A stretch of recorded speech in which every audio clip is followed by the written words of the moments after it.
Saharlik vaqtida iste'mol qilishga ayni muddao bo'lgan qorinni to'xtatadigan ikki xil kokteyllar retsepti bilan bo'lishmoqchiman.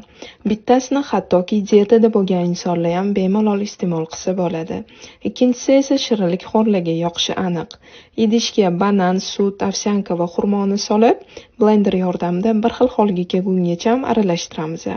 Yaxshilab aralashtiringlar, qancha ko'pigi ko'p bo'lsa, shuncha mazali chiqadi. Endi esa yoqtirgan idishimizga solib, ta'bga ko'ra bezatib, dasturxonga tortsak bo'ladi. Navbat esa o'sha shirinlik xo'rlar yoqtiradigan kokteylga. Idishga yana banan va sut solamiz. Endi ovsyankani o'rniga morojniy bilan qirg'ichdan o'tkazilgan shokolad solamiz. Keyin esa xurmoni qo'shib, yana blender yordamida bir xil holga kelgungacha aralashtiramiz. Yana o'zimiz yoqtirgan idishga solib, ta'bga ko'ra bezatamiz. Men bezak sifatida shunchaki qirg'ichdan o'tkazilgan shokoladdan foydalandim. Qarabsizlarki, 10 minut ichida ikki xil lekin juda ham mazali va foydali kokteyllar tayyor. Ishoninglar, rostdan mazali chiqadi. Sizlar ham albatta tayyorlab ko'ringlar. Hammaga yoqimli ishtaha!